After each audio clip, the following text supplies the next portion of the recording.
मी आता आहे माहीम पश्चिम येथील एम छोटानी या महानगरपालिकेच्या बाहेर आणि माझ्यासोबत या संदर्भात या महानगरपालिकेची जी शाळा ही तोडणार असल्या कारणाने माझ्यासोबत बोलण्यासाठी स्वतः तांडेल जे मनसेचे माजी नगरसेवक आहेत आपण त्यांच्याकडून जाणून घेऊया। सर, काय सांगाल, ही शाळा आता महानगरपालिका तोडणार असल्याची माहिती मिळते। ही शाळा तोडण्याचं म्हणजे माहीम म्युनिसिपल स्कूल आहे, ही 1965 साली बनवली। त्याच्यानंतर टप्प्याटप्प्याने कधी दुरुस्त करण्यात आली, काय करण्यात आली। 2017 साली ही 5 करोड ह्या शाळेला मिळाला होता दुरुस्ती करण्यासाठी, तो 5 करोड ह्याने वापरला। पण ह्या 2017 नंतर ही सुव्यवस्थित व्हायला पाहिजे होती शाळा, पण तशी काय झालेली दिसत नाही। बाहेरनं चांगली दिसते, पण महापालिकेच्या अधिकाऱ्यांचं म्हणणं असं आहे की आम्हाला आमच्या इंजिनियर्सनी दाखवलेल्या, आर्किटेक्टने दाखवलेल्या C1 कॅटेगरीमध्ये आलेली आहे। आता C1 कॅटेगरीमध्ये आल्यामुळे विद्यार्थ्यांच्या सुरक्षेच्या कारणास्तव ही शाळा बंद केली आणि इकडच्या विद्यार्थ्यांना पहिलं वरळीला पाठवणार होते, वरळीच्या शाळेत, पण इकडच्या लोकांनी विरोध केल्यामुळे त्यांना माहीममध्येच, आम्ही पण पत्रव्यवहार केला, त्यांना माहीममध्येच शाळांमध्ये त्यांना दाखले देण्यात आले। तसंच काही लोकांना, काही विद्यार्थ्यांना सायनमध्ये जी शाळा आहे आणि ती इकडच्या पालकांना फार मुलांना न्यायला तिथे भारी पडते। तर असंही म्हटलं जातंय तिथं स्ट्रक्चर ऑडिट आहे, ते स्ट्रक्चर ऑडिट सुद्धा झालेलं आहे। 2017-18 मध्ये 50 लाख रुपये सुद्धा खर्च केलेले आहेत आणि त्याचबरोबर आताच महानगरपालिका म्हणते की ही बिल्डिंग पाडावी लागणार। नाही, 5 करोड जे ह्यांनी दिले, ह्यांनी दुरुस्तीसाठी दिले, मग त्या अधिकाऱ्यांनी काय बघितलं, काय दुरुस्ती केली?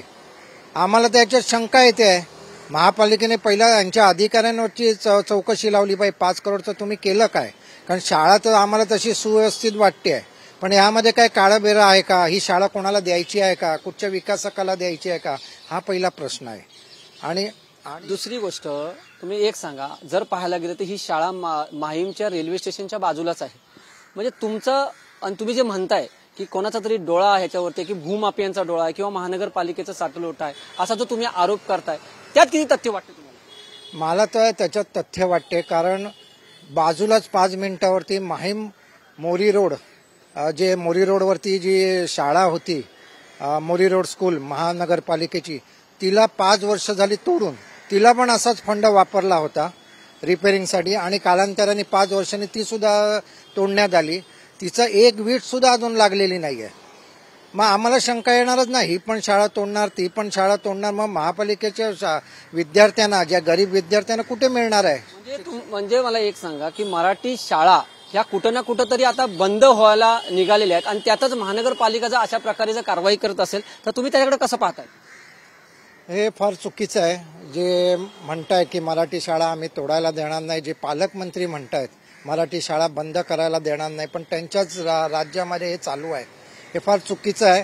मनसे त्याला ठामपणे, आमचे वरिष्ठ पदाधिकारी जे आहेत हे ठामपणे याच्याबाबत निर्णय घेतील।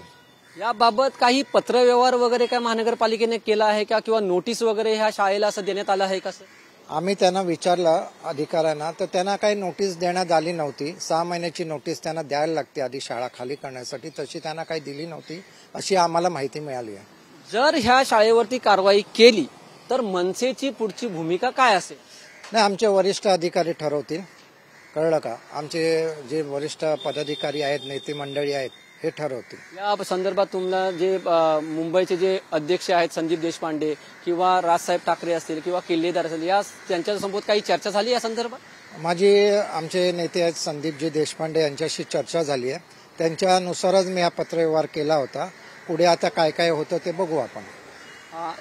तर हे होते मनसेचे माजी नगरसेवक वीरेंद्र तांडेल। त्यांचं म्हणणं असं आहे की अशा प्रकारे जर महानगरपालिका कारवाई करत असेल किंवा शाळा बंद पाडून ज्या तोडण्याचं काम करत असेल तर त्याला आम्ही नक्कीच या गोष्टीला विरोध करणार आहोत।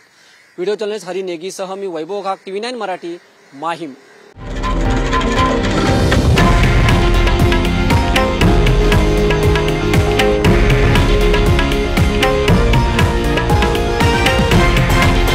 हे आहे देशातील नंबर 1 न्यूज नेटवर्क आणि आपण पाहत आहात TV9 मराठी, एकमेव।